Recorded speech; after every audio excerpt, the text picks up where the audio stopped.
안녕하세요. 오늘의 데일리 뉴스레터에 오신 것을 환영합니다. 1. KF-22 엔진 국산화 진행. 2. 타이 하나의 쇼크 프로젝트. 3. 한국의 황금기가 시작된다. 한번 진실을 알아봅시다. KF-22 엔진 국산화에 새로운 바람이 불고 있습니다. KF-21은 이사 레이더, 항전 장비부터 최근에 공개된 공대공, 공대지 미사일까지 하나둘 국산화에 성공시키면서 불가능을 가능으로 바꾸는 전투기라고 불리고 있는데요. 하지만 이와 반대로 유독 엔진 국산화 관련 소식만은 강간무 소식이어서 많은 분이 오매불만 새로운 정보를 기다리고 계셨을 것입니다.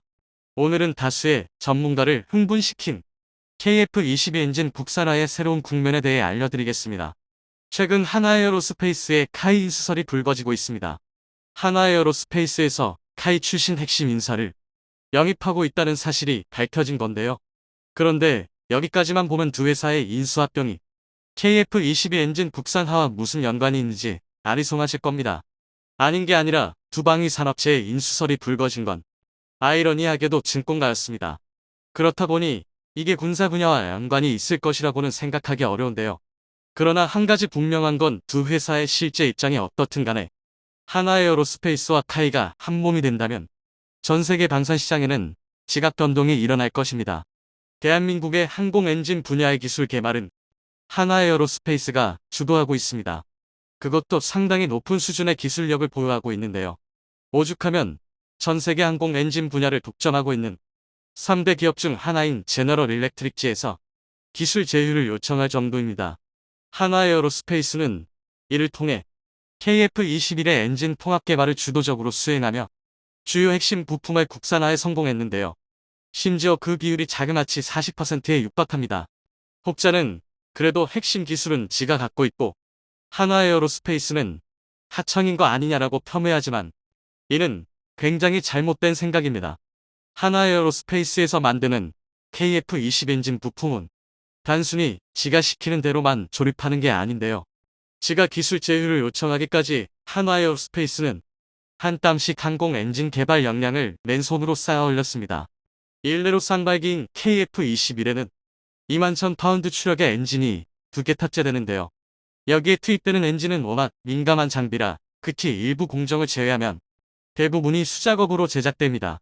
전투기 엔진은 소량 생산으로 자동화 적용이 불가능할 뿐더러 규칙과 기준이 엄격하고 다양해서 상당한 기술적 숙련도와 철저한 품질 검증이 요구되기 때문인데요. 그도 그렇게 지상이나 해상에서야 운행 도중 만에 하나 엔진이 고장 나더라도 어떻게든 생존할 수 있지만 전투기 엔진이 비행 중에 고장나면 그대로 추락입니다. 수백억 원의 전투기는 당연히 박살이 날 테고 돈으로 환산할 수 없는 파일럿의 생명을 장담할 수 없습니다. 그렇기 때문에 항공 엔진에는 더 정밀하고 엄격한 기술이 적용되기 마련인데요. 이를 증명하듯 하나에어로스페이스 엔지니어들의 경력은 기본이 20년 이상, 길게는 30년 이상으로 고도로 숙련된 인원들이 작업을 이끌고 있습니다. 이런 엄격함이 있었기에 KF-20 엔진 국산화율은 40%에 도달했고 엔진, 보조 동력 장치, 연료 탱크 등과 관련된 20여 개 부품 제작에 성공할 수 있었는데요. 하지만 엄밀히 말해 여기까지가 하나에어로스페이스의 한계였습니다. 계열사였던 하나방산까지 인수하며 하나에어로스페이스는 K9 자주포, K21 보병전 투장갑차 등을 생산하는 지상 무기체계의 명가이자 방산 공룡으로 거듭났습니다. 그러나 바꿔 말해 지금까지 전투기 개발을 시도해 본 적은 없는데요. KT-1부터 FA-50, KF-21까지 엔진을 제외한 전투기 개발을 주도한 건 바로 카이였습니다. 엄격하게 말하면 하나에어로스페이스와 카이가 이분화되어 국산 전투기 개발을 담당하고 있었다고 볼 수 있는데요. 그렇기 때문에 전문가들은 이 두 거대 방산업체가 하나로 합쳐지면 서로의 노하우와 기술을 공유하면서 KF-22 엔진 국산화에도 더욱 속도가 붙을 것이라 주장하고 있습니다. 특히 이런 경우 하나에어로스페이스가 세계 3대 엔진 제작사인 미국치, TW, 영국 롤스로이스와 장기적인 핵심 파트너로 글로벌 시장에서의 입지를 강화할 수 있을 것입니다. 아닌 게 아니라 하나에어로스페이스는 최근 3년간 3대 엔진 제조사로부터 연이은 대형 수주에 성공해왔습니다. 2019년 PWR 약 17억 달러, 하나 2조 2천억 원이 넘는 대규모의 최첨단 GTF 엔진 장기 부품 공급권을 획득했고 롤스로이스, 지와는 1조 6,864억 원의 사업 수주에 잇따라 성공했습니다. 심지어 2021년에는 지와 3.2억 달러의 엔진 부품 공급 계약을 체결하는 그간의 항공 엔진 사업 수주 잔고만 10수조에 이르고 있습니다. 이 정도면 항공 엔진 분야에서 세계적인 두각을 나타내고 있다고 인정할 만한데요.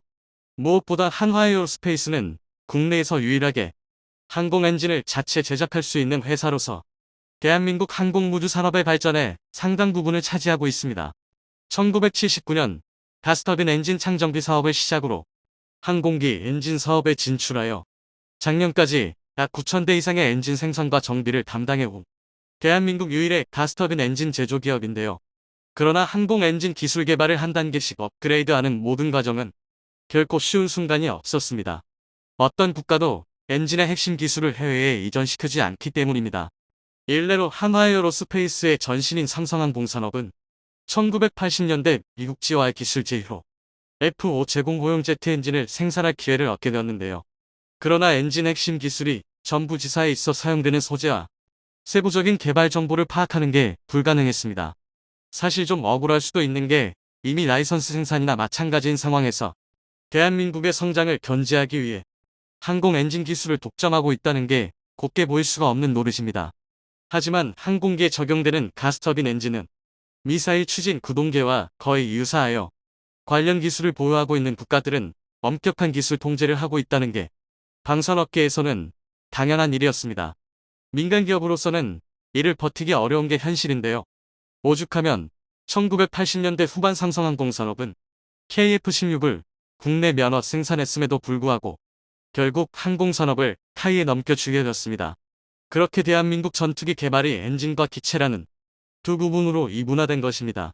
반면 항공기 엔진 시장에서는 지와 PW, 롤스로이스 3사가 독점 정책을 펼치고 있는 틈바구니에서 엔진 기술을 개발하고 수출력을 넓혀왔는데요. 바로 해외 엔진 정비였습니다.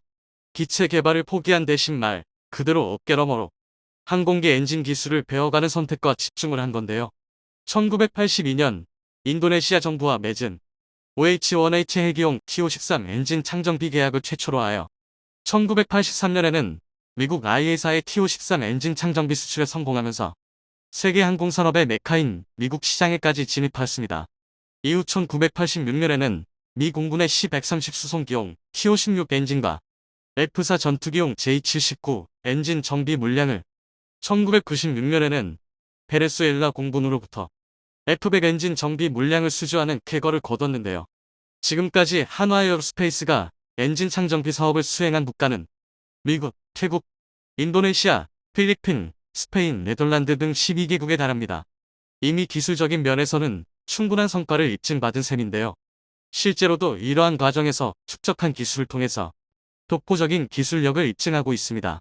국내에서도 F-15K 전투기, T-50 고등훈련기 등 공군의 주력 항공기 엔진뿐 아니라 한국형 헬기 수리원에 국산화 엔진을 생산하는 등 엔진 분야에서 독보적인 위상을 구축해왔는데요.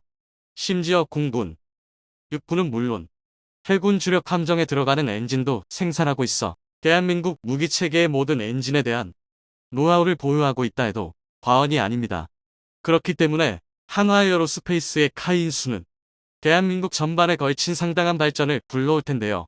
현대전은 미국의 사기 극이다라는 주장은 우크라이나 전쟁이 시작된 이후 현대전의 개념이 변화하고 있다는 것을 나타냅니다. 실제로 현대전의 개념은 현재 큰 변동을 겪고 있습니다. 이전에는 미국만이 가능한 미군전이라는 주장이 있었지만 이는 오해로 밝혀졌습니다. 군사 전문가들은 현대전의 개념을 다르게 생각하고 있습니다. 미군전이라는 주장이 나올 정도인데요. 많은 군사 전문가들은 세계 1위인 미국의 군사력이 위태롭다는 경고를 하고 있습니다. 그래서 현재 대한민국의 군사력에 전 세계의 이목이 쏠리고 있습니다. 오늘은 위태로운 미국과 대한민국 군사력 세계 위기의 진실에 대해 알아보겠습니다. 지금에 와서야 설득력이 떨어졌지만 현대전이란 곧 총력전의 반대말과 같았습니다. 과거처럼 우리나라 대남의 나라가 11로 싸우는 게 아니라 거미줄처럼 얽혀있는 국제관계 속에서 주요국들의 개입이 당연시되기 때문인데요. 우크라이나 전쟁의 흐름을 보면 이를 아주 잘 알 수 있습니다. 일반적으로 전문가들은 2014년 시작된 돈바스 전쟁을 우크라이나 전쟁의 첫 물리적 충돌로 보고 있습니다. 러시아가 추구하는 전형적인 현대전의 모습이었다고 할 수 있는데요. 러시아 입장에서는 타국의 개입 없이 우크라이나의 국력을 소모하고 원하는 바를 얻을 수 있는 상책이었습니다. 실제로 이때까지만 하더라도 돈바스 전쟁에 개입하는 주요국은 미국 정도가 전부였습니다. 심지어 그것도 간신히 체면치레할 정도의 군사 원조가 전부였는데요. 오죽하면 다수의 군사 전문가들이 우크라이나 전쟁 초기 러시아의 승리를 예상했을 정도입니다. 우크라이나에게 러시아의 침략은 그 즉시 국력을 총동원해서 대응해야 하는 절체절명의 위기였지만 세계 2위 군사 대국인 러시아 입장에서는 푸틴의 말맞다나 특수 군사작전 정도에 불과했기 때문입니다. 그리고 이로 인해 많은 전문가가 창피를 당해야 했는데요. 모두 아시다시피 러시아는 철저히 실패했습니다. 전문가들마저 단순히 군의 규모 무기체계의 차이만으로 전쟁의 승패를 재단하는 실수를 저질렀던 것입니다. 그도 그럴 게 그간 미국이 보여줬던 현대전은 개전 초기 신속하게 공권을 장악하고 이를 바탕으로 적의 방공망을 제압하는 데서 시작되었습니다. 이후 신속 전개가 가능한 압도적인 정찰 감시 자산과 세계 최고 수준으로 무장되어 있는 지상군을 이용해 작전 지역을 넓혀가는 것이었는데요. 이 과정에서 정밀한 통신 체계를 이용한 막대한 항공 지원이 수반되었습니다. 또한 적군 저격수 하나 잡기에 해당 지역에 대규모 폭격을 날릴 수 있을 정도로 압도적인 보급 지원 능력이 뒷받침되어야 합니다. 이게 가능했기에 미군은 걸프 전쟁을 수행하는 211일 동안 약 148명의 전사자가 발생한 반면 이라크 측에서는 무려 2만 5만에 달하는 전사자가 발생했습니다. 그리고 전쟁은 미국의 승리로 끝을 맺었는데요. 상황이 이렇다 보니 세계 2위 군사력을 가진 러시아가 속전속결로 우크라이나를 끝내버릴 것이라는 예측은 당연해 보였습니다. 그러나 예상과는 정반대로 러시아군 현대전 능력은 동네 꼬마들 전쟁 놀이만도 못했는데요. 더군다나 전쟁이 장기화되고 총력전이 되어가면서 전쟁을 지속할 능력이 부족하다는 사실이 낱낱이 드러나고 있습니다. 이는 미국과 러시아의 결정적인 차이 때문인데요. 당면한 얘기지만 현대전에는 돈이 필요합니다. 그것도 아주 많은 양의 예산이 필요한데요. 일례로 현대 미군 보병 한 명을 완전 무장시키는 데에는 약 17,500달러, 한화 약 2,150만원에 육박하는 금액이 필요하다고 추측됩니다. 미군의 강력함은 이런 1개 보병 단계까지도 수천만 단위의 첨단 기술이 적용되었다는 점입니다. 그리고 이게 가능한 이유는 미국의 어마어마한 경제 규모 덕분입니다. 실제로 2021년 기준 미국의 GDP는 약 23조 달러가 넘는데요. 그나마 중국 17조 달러, 러시아가 고작 1.7조 달러에 불과하다는 걸 생각하면 미국의 경제 규모가 얼마나 차원이 다른 수준인지 짐작할 수 있습니다. 그리고 이런 경제적 풍요는 군사력 규모에 상당한 영향을 끼치는데요.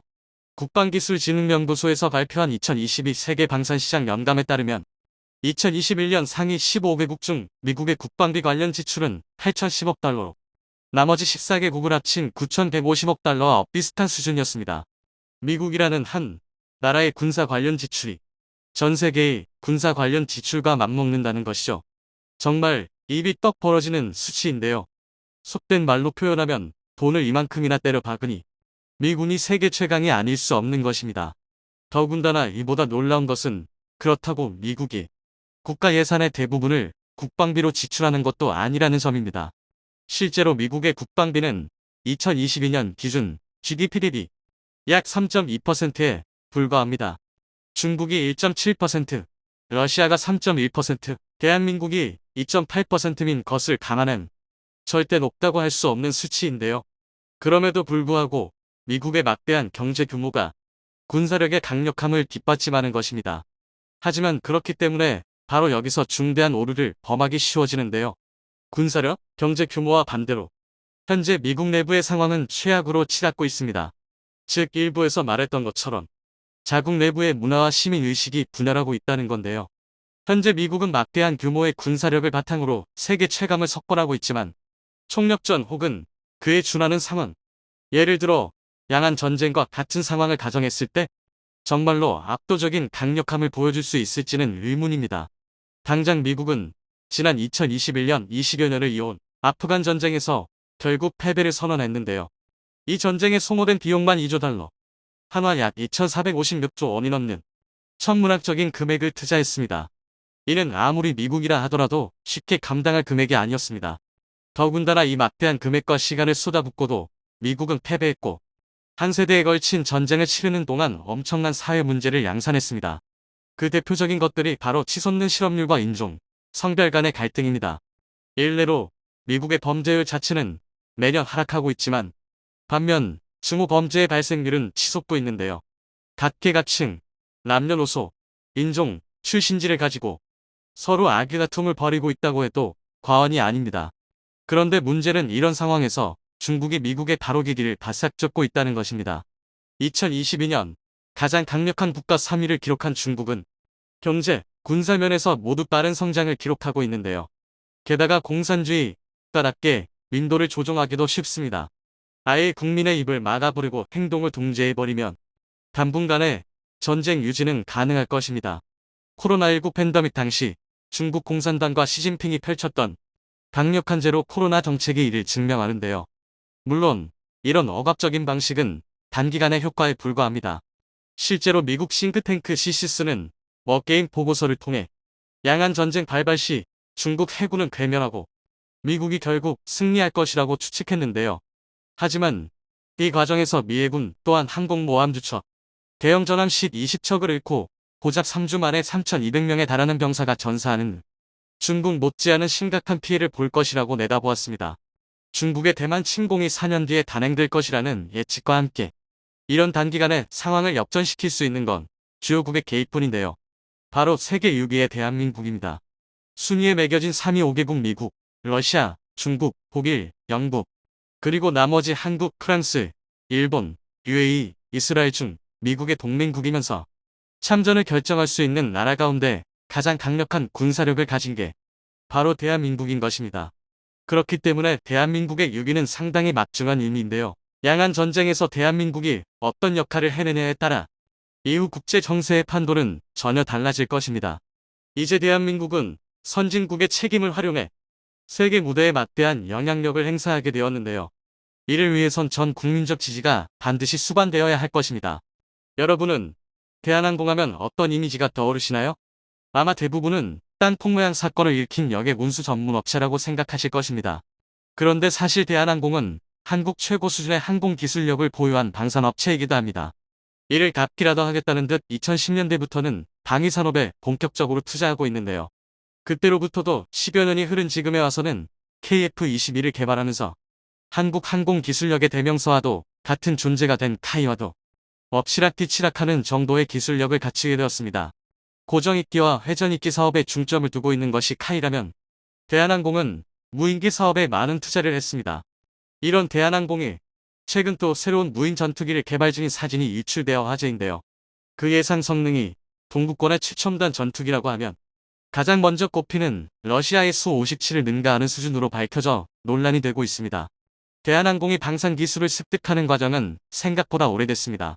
1980년대부터 항공기 창정비나 부품 생산 등을 해왔기 때문에 그때 당시에는 항공기를 부품 단위에서 조립할 수 있는 유일한 기업이었습니다. 이를 바탕으로 KF-570호의 면허 생산을 도맡아 한 적도 있죠. 200대가 넘는 F5 도입품 중에서 3할 정도를 대한항공이 생산했고 오형령 MD나 OH-6OP, 블랙호크 등 헬기의 면허 생산도 하고 있었습니다. 이후 항공산업 업체들이 통폐합을 거치며 카이로 재탄생할 때에도 대한항공은 이러한 경험을 바탕으로 카이에 참여하지 않고 독자 노선을 골랐습니다. 그 뒤로 초계기를 포함한 대형 항공기의 성능 개량 사업 등을 하면서 한동안 잠잠하다가 2010년대쯤부터 새로운 방향성을 잡았는데 그것이 바로 무인기였습니다.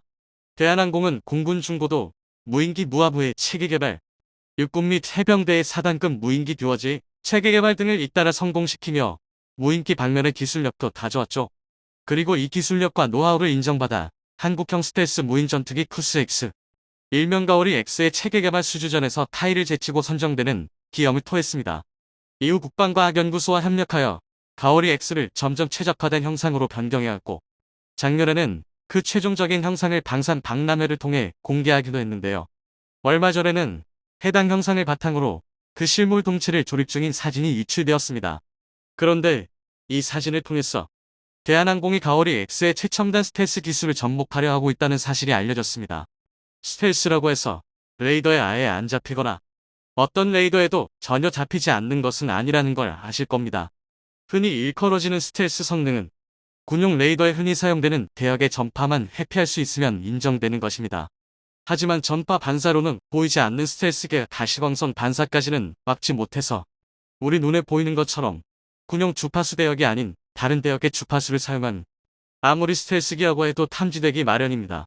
중국과 러시아 등 동북권 국가들은 이에 착안해서 이사 레이더의 기술을 응용해 군용 대역이 아닌 저대역 전파로도 적 항공기를 탐지할 수 있는 저주파 스텔스 레이더를 개발했습니다. 그런데 얼마 전 공개되어 큰 화제가 되었던 미국의 최신 스텔스 폭격기 B-21은 이러한 저주파 레이더마저도 회피할 수 있는 광역 스텔스 성능을 갖추고 있습니다. 무기 개발의 역사에서 흔히 볼 수 있는 꼬리에 꼬리를 무는 창과 방패의 싸움인 것입니다. 그런데 이 광역 스텔스 기술을 한국이 대체 어떻게 손에 넣은 것인지 몰라도 대한항공이 조립 중이던 가오리 X 역시 이 광역 스텔스가 가능할 것으로 파악되고 있습니다. 동북권 국가들은 벌써부터 광역 스텔스가 서방 무기에 쩍 깔려버리는 것은 아닌지 걱정하고 있습니다. 특히 러시아가 상당히 곤란해졌습니다. 러시아가 자랑하는 최첨단 항공병기인 수-57 전투기, 5세대 전투기로 분류되는 만큼 완전 스텔스 능력을 지니고 있고 수-52 시리즈 특유의 뛰어난 기동성 역시 그대로 갖췄을 것으로 기대받았는데요. 이러한 장점들도 가오리 X 앞에서는 무색한 것들이었습니다. 게다가 수-57은 그런 성능들을 실제로 갖추긴 한 것인지 꾸준히 의심받아 오기도 했죠. 그러던 와중에 최근에는 어이없는 경위로 스텔스 성능에 대한 기밀까지 유출돼 버려서 이러한 의심이 현실이었다는 것을 만천하에 들키고 말았습니다. 수-57의 기밀이 유출된 것은 놀랍게도 밀리터리 멀티플레이 게임 워썬더의 유저 커뮤니티였습니다. 여기서 ZV-52인치라는 닉네임의 유저가 러시아 전투기와 미국 전투기의 성능 비교를 주제로 한 논쟁을 벌이다가 상대방이 반박하지 못할 증거를 대려고 그만 기밀 문서를 공개해버린 것입니다. 지보12인치가 공개한 문서에는 수-57의 아시즈 값과 미그 29 레이더 속성이 포함되어 있었는데 이 두 가지 정보는 모두 국가 차원에서 극비로 다뤄지는 최고 기밀 사항입니다. ZV-52인치는 이 문서를 공개하면서 기밀이 해제된 전투기 매뉴얼 문서가 출처라고 주장했지만 해당 커뮤니티 관리자는 게시글을 빠르게 삭제 처리해버렸죠. 사실 워썬더의 커뮤니티에서는 잊을만 하면 군사 기밀이 튀어나오는 것으로 유명한데요. 이 사건이 발생하기 불과 며칠 전에도 F-16과 암램 대공 미사일에 대한 기밀이 담긴 문서가 공개된 적이 있었고 작년에는 중국의 대전 차탄에 들어가는 텅스텐 관통자의 구조에 대한 문서와 영국의 이 전차의 포탑 선회율이 유출된 적이 있었습니다. 워썬더 커뮤니티 관리자는 매번 게시글을 삭제하며 빠른 대응을 하고는 있지만 이 정도로 화제거리가 되는 정보들은 이미 다른 유저들에 의해서 아카이브 기록으로 보관되어 유포되게 마련이었습니다. 하지만 이번에 공개된 내용은 이 중에서도 가히 특종급 거물 정보였죠. 미그 29의 레이더 속성만 해도 러시아의 적국 입장에서는 정찰기와 전자전기 등을 수십 번씩 출동시키면서 목숨을 걸고 수집해야 하는 고급 정보입니다. 레이더 속성을 알고 있으면 전자전기의 제밍포드를 이용해서 일정 공역 내에 미그 29 레이더를 전부 먹통으로 만들어버릴 수 있기 때문이죠. 수-57의 아시즈 값은 이보다 더합니다. 스텔스기의 아시즈, 그 레이더 반사 면적은 해당 스텔스기의 약점을 그대로 알려주는 것이나 다름이 없습니다. 스텔스 성능을 가지고 있더라도 스텔스기가 레이더에 전혀 잡히지 않고 뿅 사라지는 것은 아닙니다. 상대 레이더 전파를 맞는 위치와 각도에 따라서 반사율이 달라지기 때문입니다. 보통의 경우 기수의 바로 맞은편 정면에서의 아시즈가 가장 작고 반사 면적이 넓고 음기구와 엔진이 함께 노출되는 측면에서의 아시즈가 가장 크죠. 이 아시즈 값을 분석하면 해당 스텔스기를 상대할 때 어느 위치로 파고들어야 쉽게 라곤이 가능한지 파악할 수 있습니다. 스텔스 성능을 기반으로 라곤 자체를 거부하는 것이 곧 존재 의인 스텔스 행태, 아시즈 값의 유출은 치명적입니다. 미그 29의 경우는 그래도 레이더 속성을 변경함으로써 어떻게든 대처할 수 있지만 아시즈는 전투기 자체의 형상에서 비롯되는 특성이기 때문에 어떻게 손대볼 수도 없는 문제입니다. 게다가 공개된 문서를 바탕으로 수-57의 스텔스 성능을 비교 분석해봤더니 의외로 형편없는 수준이라는 것까지 들켜버렸습니다. 4가지 주파수 대역으로 측정했을 때 중국이 F-35를 베껴 만든 J-20보다도 수-57이 그래프에 훨씬 크게 포착되는 것을 알 수 있습니다. 그간 수-57의 아시즈가 1제곱미터에 달한다는 루머는 꾸준히 있어왔는데요. 이런 루머는 F-22랩터의 아시지가 0.0001M2 이하라는 것이 흔히 알려진 사실이라는 점을 감안했을 때 아무리 그래도 미국과 어깨를 견주던 러시아가 만든 5세대 전투기인데 그렇게까지 형편없는 성능일 리가 없다는 논리 하에 반박당해왔습니다. 그런데 이번에 폭로된 기밀 정보를 기반으로 분석해보니 이 루머가 거짓이 아니었습니다. 그렇지 않아도 수-57은 우크라이나 전장에서도 모습을 거의 보이지 않았고 연이은 폭로로 인해 그 성능에 대한 의심과 우려가 많았는데요. 우크라이나 전쟁을 분석하던 유럽 전문가들은 푸틴이 수-57에 투입을 꺼렸던 이유가 자신들이 주장해왔던 성능과 실성능의 격차가 심하고 격추라도 당했다가는 그 기술마저도 유출될 것을 두려워했기 때문이라고 분석했습니다. 수-57의 생산량은 지금까지도 고작 10대에 불과하고 구소련과 러시아가 만드는 무기가 을에 그려왔듯이 처음 만들어서 선보이는 한 두 대만 정상적인 성능을 발휘하고 나머지는 엉망이라는 공식만 또 증명되어 버렸습니다. 결국 수-57이 내세울 것은 수-52 시리즈의 계보를 타고 내려오는 뛰어난 기동성밖에 없을 것으로 여겨지는데 이마저도 이제는 무색해져 버린 게 공중전의 트렌드가 무인기로 바뀌는 추세이기 때문입니다. 전투기의 신속한 기동을 가로막는 걸림돌은 크게 두 가지입니다. 기체의 내구성과 파일럿의 안전이죠. 전투기가 과격하고 급박한 기동을 했을 때 보통은 기체 어딘가가 망가지거나 안에 든 파일럿이 기절해버리게 마련입니다. 기체의 내구성의 경우는 그래도 소재 기술이 발전하면서 어느 정도는 감수할 수 있게 되었지만 파일럿의 육체에 가해지는 부담은 조절할 방법이 없죠. 그런 관점에서 가오리 X와 같은 무인 전투기는 파일럿을 신경 쓸 필요 없이 말 그대로 기체 내구성의 한계까지 기동할 수가 있습니다. 수-57의 스텔스 성능이 부족하다는 것을 들켜버린 러시아 입장에서는 기동력에서마저 상대가 안 되는 무인 전투기의 존재가 악몽과도 같을 것입니다. 물론 무인 전투기의 효용은 한국뿐만이 아니라 다른 많은 나라도 일찌감치 알아보고 개발에 나선 상태이지만 한국이 벌써 앞서 나가 시제기 조립 단계에 있다는 것이 알려지자 세계 각국에서는 큰 자극을 받은 상황입니다. 가오리 X의 예상 배치 시는 2030년대. 하지만 이런 속도라면 더 빠른 시일 내에 만나볼 수 있을 것 같은데요.